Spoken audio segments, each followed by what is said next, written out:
사도행전 18장 1절부터 11절 말씀으로 큐티인 제목은 바울의 고린도 전도입니다. 하나님은 죄악에 대한 애통한 마음으로 진노하시며 거룩한 분노를 바라시는 분이시죠. 그래서 바울은 아덴 장터에서 날마다 만나는 사람들과 애타는 관심으로 적극적으로 복음을 전했습니다. 그러나 바울이 아무리 복음을 전해도 그들은 예수와 부활은 한낱 지적 호기심의 대상일 뿐이었습니다. 바울이 오직 말씀 하나 붙들고 여전한 방식으로 애통한 마음으로 전하고 알리니까 그 자리가 사명의 자리가 되었습니다. 복음을 전하려면 이렇게 날마다 전쟁의 언덕인 아레오바고에서 전쟁을 치러야 합니다. 예수를 믿어도 기복만 추구하는 것은 한낱 종교심에 불과합니다. 헌금도 봉사도 종교심으로 기복의 마음으로 하면 이것이 미신이요 귀신을 섬기는 것이 아니겠습니까? 우리는 지금 내 혈통, 내 연대, 내 거주의 경계 속에서도 하나님을 만날 수 있습니다. 이것이 바로 구속사입니다. 우리는 저마다 다른 인생을 살아가기에 복음을 전하려면 가장 먼저 상대방의 언어와 입장을 공감해야 합니다. 이혼의 언어, 사별의 언어가 있고 부자의 언어가 있고 가난한 자의 언어가 있고 성공의 언어, 실패의 언어가 있습니다. 고난을 겪는 사람에게 맞춰서 그 고난의 언어를 쓸 수 있어야 하죠. 오늘은 고린도에서 전도하는 바울을 살펴보겠습니다. 첫째로 아굴라 부부와의 만남입니다. 1절입니다. 그 후에 바울이 아덴을 떠나 고린도에 이르러 그 후에는 아덴의 사역이 실패로 돌아간 후를 말하죠. 바울은 철학의 도시 아덴에서 열심히 설교했지만 많은 열매를 얻지 못했습니다. 지금의 아테네인 아덴은 지성의 요람이요 세계적인 철학자들이 절비한 도시입니다. 하지만 지금까지 세상은 소크라테스는 알아도 바울은 모릅니다. 그래서 바울의 말을 인용하지 않죠. 그런데 이들은 바울의 말을 왜 들었을까요? 그냥 또 하나의 새로운 것이 궁금했을 뿐입니다. 바울은 아덴 사람의 언어로 창조주 하나님으로 시작해서 삼위 하나님을 자연 계시를 통한 지식으로 호소했지 예수 그리스도의 죄사함의 복음을 시작하지 않았습니다. 그리고 예수님을 직접 언급하는 대신에 정하신 사람이라고 표현했던 것이죠. 바울은 아덴의 우상 숭배로 인해서 성령의 격분으로 애타게 성령의 알리심을 전했는데 그 열매가 하나도 없었다는 겁니다. 완전히 벽에 부딪힌 그런 선교 사역이었습니다. 지금까지 때리고 맞고 그리고 옥에 갇힌 그 어떤 곳에서도 보다도 이 자괴감을 느끼게 하는 그런 가장 힘든 전도의 현장이 바로 아덴이었습니다. 차라리 예수가 그리스도다라고 하는 것을 외쳤으면 이렇게 힘들지는 않았을 텐데 그들의 언어에 맞추어서 철학적인 사고방식으로 복음을 전하니까 안 먹혀 들어갔다고도 볼 수가 있겠습니다. 열매가 많을 때는 박해를 받아도 견디기 쉽습니다. 바울은 고린도전서 2장 3절에서 이렇게 말했죠. 약하고 두려워하고 심히 떨었노라. 그래서 처음 고린도에 도착했을 때 아덴에서의 어떤 실패의 경험 때문에 굉장히 심적으로 힘들었다는 것을 보여주죠. 그래서 이러한 바울의 고백은 아덴에서의 일이 얼마나 힘들었는지를 살펴볼 수 있습니다. 후에 아덴에서 한 실패가 결국 고린도 교회를 세우고 전하는데 큰 역할을 하긴 했지만 바울에게 있어 아덴은 그만큼 외롭고 처절한 실패를 경험했던 장소였습니다. 바울은 아덴을 떠나 아가야 지방의 수도인 고린도에 도착했습니다. 고린도는 동서로 바다가 열려 있고 또 남북으로 도로가 있어 로마와 아시아를 연결하는 길목 역할을 했습니다. 그래서 수많은 배와 무역품들 그리고 장사꾼, 돈이 모이는 이 상업의 중심지로 성장한 아주 오래된 도시였습니다. 지금까지 거쳐온 모든 도시의 화려한 모습을 총망라한 그 복합적인 도시라고 할 수가 있겠죠. 그리고 거쳐온 도시 가운데도 최고의 엄난하고 사치스럽고 방탕한 성격으로 한마디로 말하면 매우 타락한 곳입니다. 이 바울은 이 실패자로 혼자 이 고린도에 입성한 것이죠. 사람은 이 악하고 엄란하기 때문에 자기의 이해타산에 따라 변합니다. 하나님에 대해서 올바른 관계를 갖지 못하면 사람에 대해서도 그 아덴과 마찬가지로 그 누구도 바른 시각을 가질 수가 없었는데 이 고린도도 아덴과 다를 바가 없었습니다. 종교적인 범죄는 바로 불경건이고요. 도덕적인 범죄는 이 불인데 이것을 분리할 수 없는 죄의 본질 아닙니까? 불경건이 불신자들이 짓는, 특히 짓는 죄라면 이 불의한 죄는 주로 성도들이 짓는 죄입니다.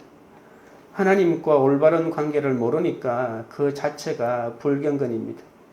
불신자에게는 자기도 모르게 하나님의 진노가 나타나게 될 수밖에 없죠.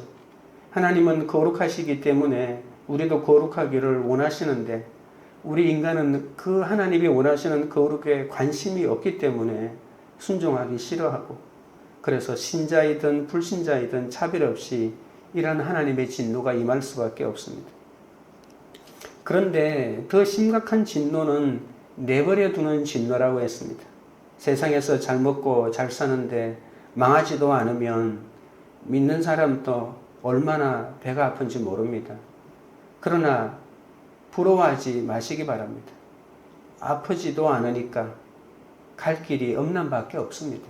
한 번이라도 실패를 한다면 그 자녀들이 우리 부모처럼 살아서는 안 되겠구나 회개라도 하는데 그렇게 못되게 살면서도 실패도 없이 자식도 잘 되고 물질도 잘 되고 하는 것마다 건강하고 이러니까 믿는 사람들이 내가 참 경건하게 살아봐야 뭐하냐. 저런 사람은 저렇게 잘 되는데 시편 73편이 그대로 말하고 있죠.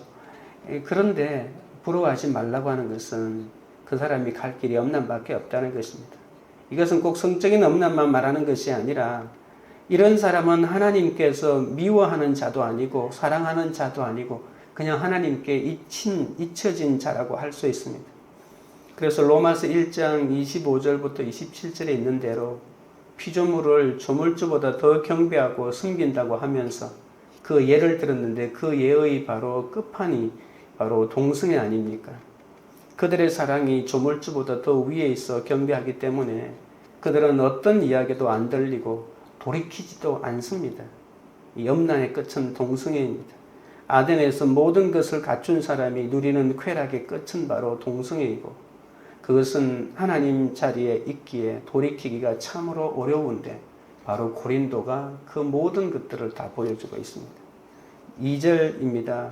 아굴라라 하는 본도에서 난 유대인 한 사람을 만나니 글라우디오가 모든 유대인을 명하여 로마에서 떠나라 한 고로 그가 그 안에 브리스길라와 함께 이달리아로부터 새로 온지라 바울이 그들에게 가매 홀로 고린도에 온 바울에게 하나님께서 아굴라라고 하는 한 지체를 보내십니다. 서로 잘 통하려면 같은 고향 출신보다 더 중요한 것이 바로 같은 고난을 당하는 것 아니겠습니까? 아굴라는 로마에 잘 살아보려고 갔다가 재산까지 몰수당하고 어느 날 갑자기 모든 유대인은 재산 놔두고 떠나라고 이렇게 했기 때문에 이 살점을 떼어내는 것 같은 고통으로 바울처럼 모든 집을 다 버리고 쫓겨났던 것이죠. 아픔이 있는 그들은 떠날 수밖에 없었던 같은 고난을 겪었다는 점에서 뭔가 더 깊이 통했을 것입니다. 바울은 이런 아굴라와 브리스길라 집에서 유숙하며 그들과 함께 일하고 함께 지냈습니다. 우리도 같은 고난을 겪은 지체들과 함께 할 때 주께로 인도하는 이 성령의 권면이 들리는 거죠. 그런데 아굴라가 로마를 떠날 때 아내 브리스길라도 함께 떠났습니다. 이 브리스길라는 로마의 귀족인 브리스가의 가문의 여자로서 매우 대단한 신분이었지만 흉년이 들어 모든 것을 빼앗긴 이 식민지 노예인 자기 남편을 따라 고린도로 함께 떠났습니다. 이 브리스길라의 떠남은 그것 하나로도 아굴라를 성령의 권면을 받게 하는 자리까지 인도하게 하였습니다. 남편을 세워주기 위해서 로마를 떠났던 아내가 오늘날까지 기독교 역사 2000년 동안 인류에게 그 이름이 성경에 올라가 있고 영향을 미치고 있지 않습니까? 그러니까 가장 이상적인 부부, 그리스도인 부부의 모델로서 오늘날까지 우리에게 영향력을 미치고 있습니다. 아내가 남편에게 복종의 언어를 사용할 때 종속되는 게 아니라 하나님께서는 더 높이 평가해 주시고 존귀하게 여겨주심을 볼 수 있습니다. 그저 아내의 자리를 끝까지 지키고 남편에게 순종하는 것이 돌아오지 않는 내 남편을 성령의 권면을 따르게 하는 비결입니다. 브리스길라의 이런 헌신으로 주님은 그녀를 별처럼 빛나게 해 주셨고요. 흉년의 때, 뜨남의 때에 남편과 아내의 역할에 순종하며 함께하는 것, 이것이 얼마나 귀합니까? 돈이 아닌 때에 순종해야 하고, 특별히 흉년의 때, 뜨남의 때에 싫다고 나는 당신하고 못 산다고 헤어지는 그 순간이 아니라 그때도 함께 순종하며 나가는 것이 결국은 하나님의 역사를 보는 하나의 과정이라고 볼 수 있습니다. 3절입니다. 생업이 같음으로 함께 살며 일을 하니 그 생업은 천막을 만드는 것이더라. 바울은 천막을 만드는 원재료가 굉장히 발달하고 또 천막 만드는 기술자들이 많은 이 다소 지역 사람이었기 때문에 이 텐트 메이커로 아굴라 부부와 생업을 같이 합니다. 같이 살면서 이 성령의 권면을 한다고 내 삶의 터전을 뛰쳐나가면 안 됩니다. 때를 지키고 각자의 자리를 지키면서 복음을 전해야 그 복음의 생명이 있다는 것이죠. 그러니까 자기가 해야 할 일, 아주 어렸을 때부터 배웠던 그 텐트 만드는 그 일을 여전히 하면서 내 삶의 터전을 뛰쳐나가서 무언가를 한다고 하면 안 된다는 것을 잘 보여줍니다. 복음을 전하면서 힘든 상황에서 통하는 사람을 만나면 여기가 조사원이라고 하면서 쉬고 싶은 생각이 들겠죠. 하지만 가끔 통하는 사람들을 만나게 하시는 이유는 그 만남을 통해서 힘을 공급받아 사명의 자리까지 다시 나가라는 뜻이지 그곳에서 안주하라는 뜻은 아닙니다.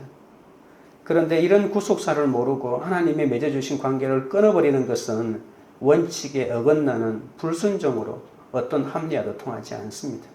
그러니까 고난의 자리에서 이혼하지 않고 끝까지 함께 가고 고난의 자리에서 자신이 가지고 있던 옛 직업을 그대로 가지고 있으면서 하나님의 때를 기다리고 나갔던 것이죠. 그래서 구속사로 이 하나님의 말씀을 묵상하고 큐티를 해야 하는 이유가 여기에 있습니다. 성령께서 사람을 통해 권면하시는 목적은 우리를 사명의 자리로 세우기 위함입니다. 이를 위해서 하나님은 우리에게 계속해서 놓지 말고 하라고 하는 것이 바로 전도에 미련한 것입니다.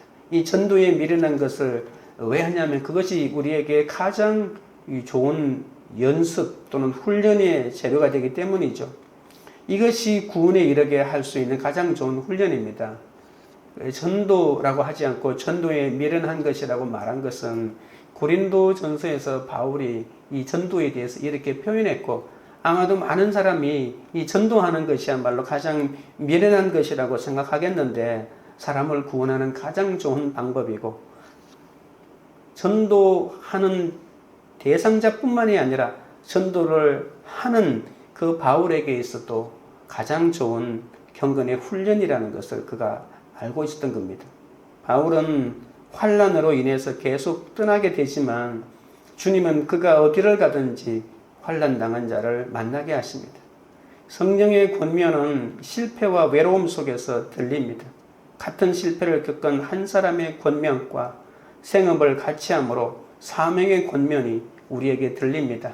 어떨 때는 고난의 자리에서 떠나지 않고 순종해주는 아내를 통해서 성령의 권면을 들을 수가 있고 또 고난의 한가운데서 같은 고난을 당한 사람을 만나면서 우연히 같은 생업을 하면서 그렇게 하나님의 때를 기다리면서 그렇게 성령의 권면을 서로의 입을 통해서 서로의 눈빛을 통해서 주고받는 이러한 관계가 형성되는 거죠. 주님은 내가 복음을 전하다가 지칠 때 이렇게 신실한 동역자를 만나게 하심으로써 큰 힘과 용기를 허락하십니다. 적용 질문 드립니다. 전도의 열매가 없어 지쳐 있을 때 힘과 용기를 주며 나를 위로해 준 믿음의 지체는 누구입니까? 둘째는 힘이 되는 동역자와 방해하는 자입니다. 4절 5절입니다. 안식일마다 바울이 회당에서 강론하고 유대인과 헬라인을 권면하니라. 실라와 디모데가 마케도냐로부터 내려오매 바울이 하나님의 말씀에 붙잡혀 유대인들에게 예수는 그리스도라 밝히 증언하니, 바울은 안식일마다 회당에서 강론하고 유대인과 헬라인에게 복음을 전합니다. 쫓겨나도 홀로 아덴을 떠나 고린도에 온 바울에게 간절히 기다렸던 실라와 디모데가 드디어 도착합니다. 그들은 바울이 아덴에서 실패하고 조롱을 받고 떠났다는 소문을 들었을 것입니다. 그런데도 그렇게 도망치듯 나온 빌립보와 데살로니가 교인들의 그 믿음의 소식을 전해주자 바울이 얼마나 기뻤겠습니까? 내가 그렇게 도망쳐 왔지만 그때 뿌려놓은 그 복음의 씨앗 때문에 교회가 세워지고 그 사람들이 그 고난의 한가운데서도 믿음을 지키는 이 신실한 모습을 봤을 때 다시 힘을 내어 복음을 담대히 전하게 되었습니다. 실라와 디모데가 갖고 온 좋은 소식은 그것뿐만이 아니라 그 교회들에서 보내준 선교 후원금을 가지고 왔습니다. 이제 칸 만들어진 교회 아닙니까? 그런데 그들이 무슨 돈이 많았겠습니까? 그럼에도 불구하고 그들이 마련해준 선교 후원금을 가지고 오자 바울에게는 큰 힘과 또 위로가 되었습니다. 그 덕분에 이제는 텐트를 만드는 일을 하며 이 주말 사역만 하다가 이제는 오롯이 선교에만 집중할 수 있었던 것이죠. 바울에게 실라와 디모데는 이 천군만마 같은 존재입니다. 그러니까 이 실라와 디모데가 올 때까지 이 바울은 여전한 방식으로 자신의 주어진 일들을 감당해 나갔던 거죠. 바울과 실라, 디모데, 브리스길라와 아굴라. 여러분 대단하지 않습니까? 만약에 우리가 지금 오늘날 상황에서 우리가 개척한다고 했을 때 이 정도의 사람이 있다면 해볼만 하지 않겠습니까? 그리고 데살로니가의 성도들, 빌립보 성도들 모두 성령의 백성이고 이들이 바라보고 있던 것은 단 한 가지 바로 구원 아니겠습니까? 함께 구원을 바라볼 공동체가 있으면 이것이 바로 성령의 백성이고 보고 싶은 지체가 되지 않겠습니까? 이 실라와 디모데의 격려로 바울은 하나님의 말씀에 붙잡혔다고 말하고 있습니다. 우리가 이 5절 중간쯤에 보시면 하나님의 말씀에 붙잡혔다고 말하거든요. 그리고 예수는 그리스도라고 밝히 증언할 수 있었습니다. 이 바울에게 있어서는 아덴에서는 그렇게 못했거든요. 자기도 철학에는 누구에게도 뒤지지 않는다고 그 철학에 빗대어가지고 수많은 그 헬라 시인들의 그 식구들을 인용해서 말했는데 그게 그들에게는 이 사람이 보통 사람 아니네 이 느낌은 주었겠지만 복음이 그들에게 들어가지 않았고요. 아덴에 교회가 세워졌다는 말이 없지 않습니까? 이 붙잡혀라고 하는 것은 미완료 과거 수동태입니다. 그래서 계속해서 붙잡혔다는 뜻이죠. 둘러싸임을 당하다 거대한 상황에 사로잡히다는 뜻인데 누가 사로잡아 주었나요? 바로 성령이 사로잡았던 것이죠. 질병이 그 사람을 통제하거나 억누르는 것이나 커다란 두려움에 사로잡히는 상황 같은 겁니다. 이처럼 말씀에 붙잡힌다는 것은 억누름을 당하고 두려움을 동반하는 것으로 두렵고 떨림으로 구원을 이루어가라는 것이죠. 여러분 이 말씀에 붙잡히면 그냥 그 하나님의 성령이 임해서 어쩔 줄 모르서 계속 전하는 것이 아니라 이 두려움이 약간씩 있다는 것입니다. 이 두려움은 하나님께서 함께 하시는 그런 두려움입니다. 그렇다면 왜 붙잡혔다라고 이렇게 표현을 했을까요? 그것은 우리 힘으로 하나님 말씀에 온전히 집중할 수 없기 때문에 오직 말씀이 우리를 붙잡아 주어야 살아갈 수 있다는 그런 뜻이죠. 사로잡았다고도 말할 수가 있겠죠. 그래서 바울은 아데네스와는 달리 고린도에서는 이 말씀에 붙잡힌 능력으로 말과 지혜의 아름다운 것으로 증가하지 않고 예수는 그리스도라고 밝히 증언했던 것이죠. 우리가 고린도전서 1장, 2장에 보시면 바울이 이러한 얘기를 많이 하지 않습니까? 그것은 아데네스의 실패가 그에게는 엄청난 경험이 되었고 그래서 고린도에 왔을 때는 똑같은 성향의 도시지만은 이 아덴같이 그렇게 하지 않고 이 전도에 미련한 것을 가지고 세상의 아름다운 지혜를 가지고 말하지 않았다는 것입니다. 말과 지혜의 아름다운 것을 가장 귀하게 여기는 것이 바로 아덴이지 않습니까? 이렇듯 바울은 한번 실패가 더 많은 경험이 되어서 하나님의 사역을 감당하는 모습을 볼 수가 있습니다. 하나를 가르치면 열을 깨닫는 사람이라고 볼 수 있겠죠. 바울은 하나님의 말씀에 붙잡혀 자신의 배운 모든 것을 배설물로 여기고 예수 그리스도가 십자가에 못 박히신 것 외에는 아무것도 알지 않기로 작정했습니다. 그러면 우리는 어떻게 하나님의 말씀에 붙잡힐 수 있겠습니까? 말씀의 구조 안에 있어야 합니다. 한결같이 하나님의 말씀이 선포되고 그 말씀을 듣고 순종할 수밖에 없는 구조로 움직이고 살아가는 공동체 안에 있어야 되는 거죠.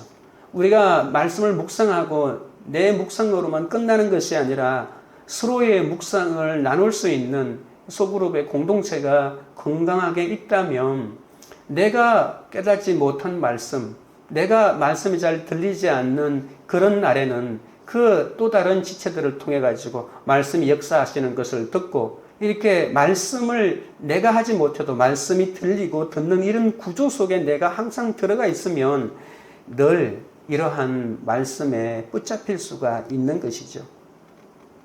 6절입니다. 그들이 대적하여 비방하거늘 바울이 옷을 털면서 이르되 너희 피가 너희 머리로 돌아갈 것이요 나는 깨끗하니라. 그 이후에는 이방인에게로 가리라 하고 바울은 아데네스와 달리 고린도에서는 말씀에 붙잡혀 사람의 눈치를 보지 않고 예수는 그리스도라고 밝히 증언하니 유대인들이 바로 이 말을 비방하기 시작합니다. 그냥 비방한 것이 아니라 대적하고 비방했다고 합니다. 이 대적하다라고 하는 말은 단순한 반대를 넘어 조직적인 형태를 갖추어 체계적으로 저항하고 대입하는 의미까지 포함하는 것이겠죠. 이렇게 기다려도 가까이 오지 않는 유대인들을 향해 바울은 옷을 털면서 분명히 말합니다. 그들의 완악함에 대해서 자신은 할 수 있는 일은 다 했고 이때 그들의 불순종은 전적으로 그들 자신들의 책임이라고 밝히는 거죠. 옷을 트는 것은 강력한 표현인데요. 그들에게 임할 심판을 그들에게 돌아갈 것이라고 외치는 것이나 마찬가지입니다.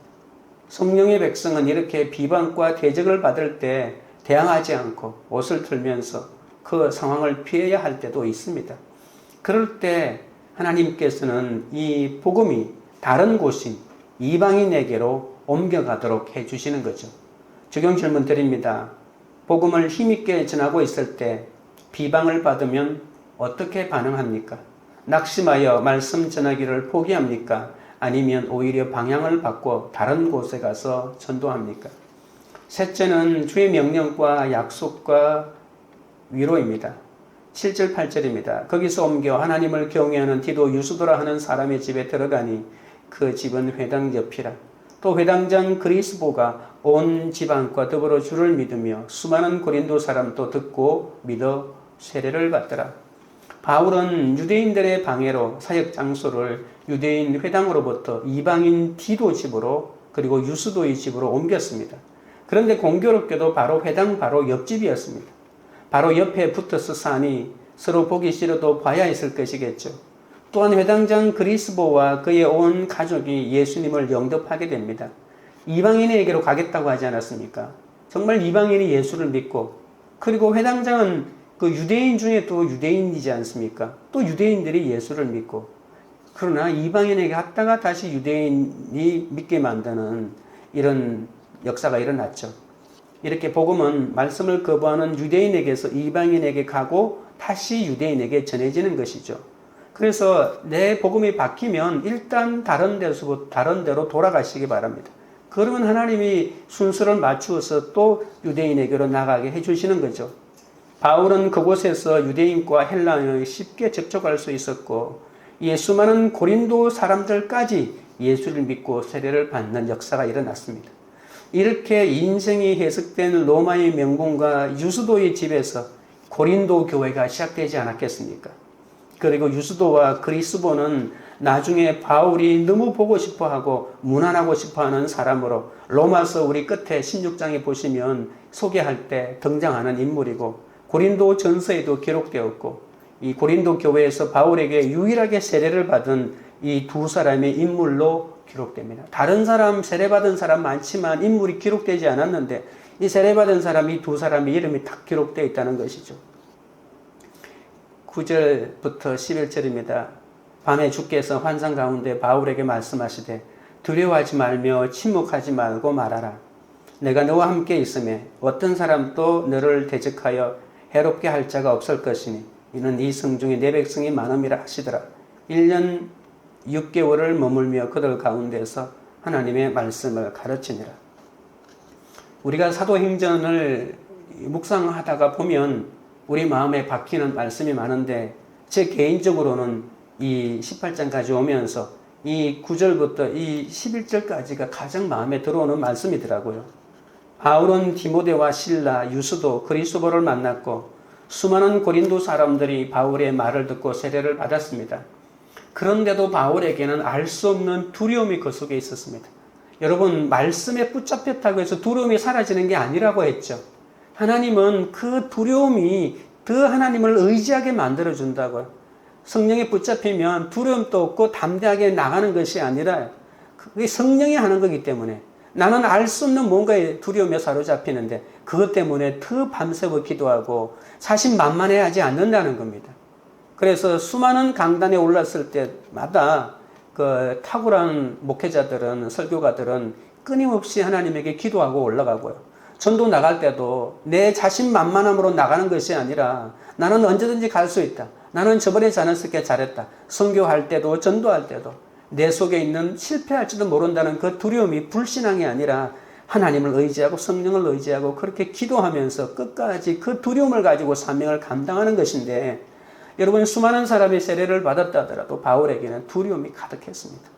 가만히 있을 때는 모르겠는데 말씀만 전하면 핍박과 고난과 비방과 대적이 일어나는데 그 쏟아내는 그 막말이 여러분 복음은 전해지고 구원받는 사람은 있지만 우리가 얼마나 그것이 두려운지 모릅니다. 아마도 돌을 들고 던지고 죽이겠다고 협박을 하고 아마도 미행을 하는 사람이 있었을 것입니다. 하지만 하나님께서 밤중에 이 약하고 두려워하고 심히 뜨는 바울에게 환상 가운데 나타나서 위로하십니다. 여러분, 자신만만한 사람에게 이렇게 위로할 필요가 없지 않겠습니까? 주님은 바울에게 이렇게 말합니다. 내가 너와 함께한다. 그리고 더 나아가서 이 성중에 내 백성이 많다. 두려워하지 말고 침묵하지 말고 말하라. 끝까지 말하라.